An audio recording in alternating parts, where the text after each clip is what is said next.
probably use that in some other transaction, and that's why it's always been money. So, yeah, you can't eat it, but in the worst-case scenario, gold and silver will surface as money anywhere in the world. I am convinced of that. Well, in every case, no. And what will the price be? That's determined by two individuals getting together and determining what the price is at that moment in time.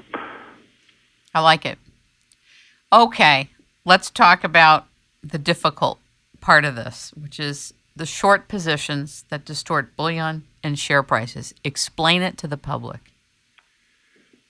Well, a short position is a sale, and it usually takes place without the actual commodity in hand.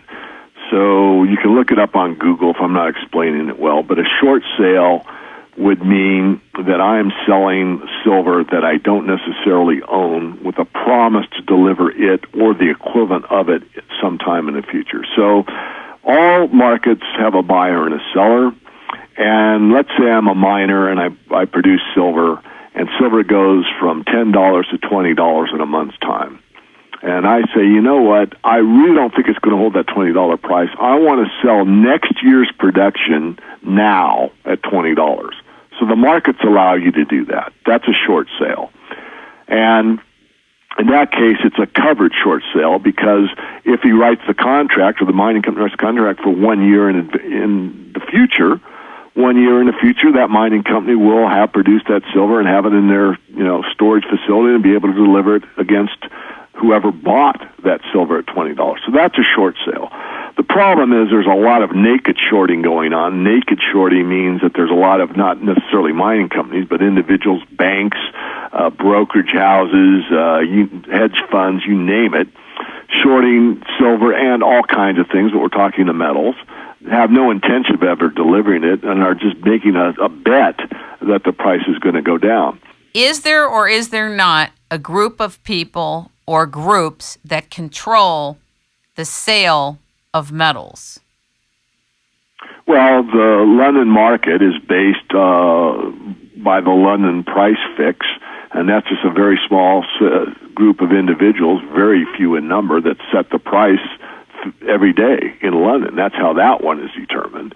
And so that's a fix by people every day. The markets are open, not on the weekend, of course. And then in the New York market, it basically feeds off of the London market, and that's primarily an open outcry system, but it's really become an electronic trading system. But that pretty much follows the London fix and moves from that point either up or down. So is it fixed by a group of men? I'd say yes, it is. We could go into greater depth. Well, how does COMEX come into this? What is COMEX, and what is their relationship to silver buyers and silver itself? Okay. It's the Commodities Exchange, and they have more than metals. They do a lot of different commodities. And there's certain rules in there, and basically what happens for any market, silver or any market, is the price movement is based on buying and selling. When more people want to buy whatever, an automobile, a refrigerator, the price will go up.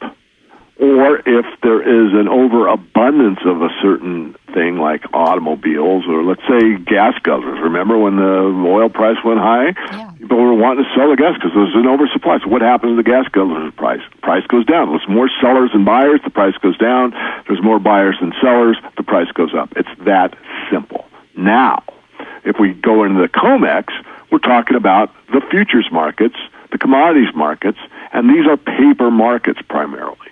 So a market for a very long time doesn't care whether the buy or sell is real or fictional. And that's why you can sell a ton of silver that doesn't exist in reality and drive the price down. Do you think that's legal?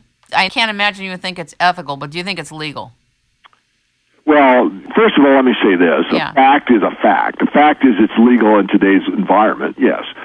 So is it legal? Yes, it's legal. Do I agree with it? No. Not in principle, not in any form, but it is legal. It creates a synthetic falsity within the marketplace.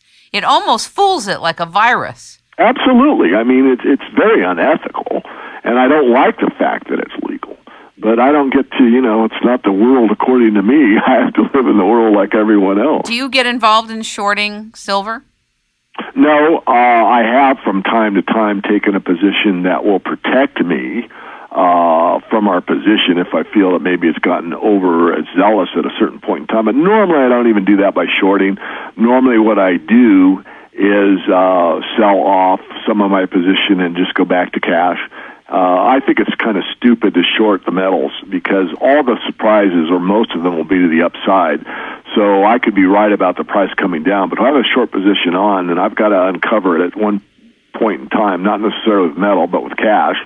And if the surprise comes to the upside, that could hurt me very badly. Whereas if I just sell out and I'm in cash and the price goes against me, meaning I've just got cash, I can get back in real easily without much damage. So I prefer, in a major bull market like we're in for the metals, to just trade part of my position, which is about 25% in and out on the intermediate term basis, maybe 2-3 trades a year, that type of thing. When we speak of silver as money, and we're talking about transacting business rather than holding it and just saving it as a hedge against inflation or as a savings account, do you get involved in, or have you ever worked with silver contracts? Not contracts that you're buying in futures as in a commodity, but actually when someone's paying for goods and services, like, do you use gold money when you get paid in either gold or silver, or do you get paid in silver eagles, or are you still transacting at this time also in currency itself? Yeah, primarily in currency, but let me answer that. I have a gold money account. Yes, I have been paid and bought and sold using that. I've also taken silver for my newsletter, so I've done it, in the physical realm as well. But primarily, it's done in the fiat system. But I do want to add on to that. I have a good friend that's in California, and he basically built his house on silver. Silver bullion primarily. He bought the land with silver. He had the foundation poured, and he paid for that in silver. He had the house framed, and he paid for that in silver. He used more than one contractor, but he had the land was bought for silver. The basic construction, meaning the foundation, plumbing, and walls and roof, were paid for in silver.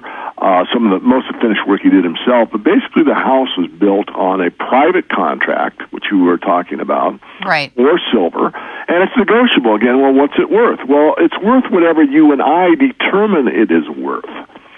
And in the case of the land position, he bought it undervalued relative to what the silver would convert for in paper at the time. In other words, if silver was, as an example, at $15 an ounce, and he converted the silver to paper, which he didn't do, of course, the person that owned the land actually accepted silver at a, let's say, $20 rate because he believed, after learning and educating himself, that silver was probably a better store of value than a piece of green paper with a picture of a president on it. That's fantastic. Was that recent?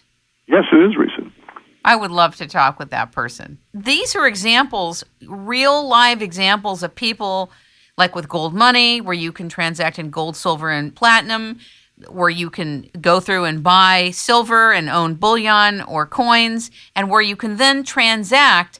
And there's real live examples of people doing it, because it is a different consciousness to transact in gold, silver, and platinum, and to be able to do business using it. I think it says a lot when we can do it. I mean, use myself as an example. I mean, every year I probably get a few payments in silver for my newsletter. I mean, as bizarre as this may sound, I started at $60. Now, I probably had about 5 subscribers in those days. But $60 silver at $5 an ounce was 12 ounces of silver. So today at 18 is 216, and my basic price for my newsletter is 130. So you could see I was very willing to take payment in silver, and I still am, and I discount it. In other words, I don't ask for the full price fiat-wise in silver. I'll move the price up in fiat terms. In other words, you're buying it at a discount if you import in silver. Why? It's more valuable. I know it is, and you know it is. Most people don't have a clue. In fact, I'll have to digress one more time. This is a funny story. I had a guy that was consulted. He's going to put a lot of money in silver, and he just wanted to be sure he's doing the right thing. And this is back when silver was around the $5-6 level, and he just wouldn't leave me alone. But he's paying me for consultation. So finally, he makes this massive purchase, and we're talking,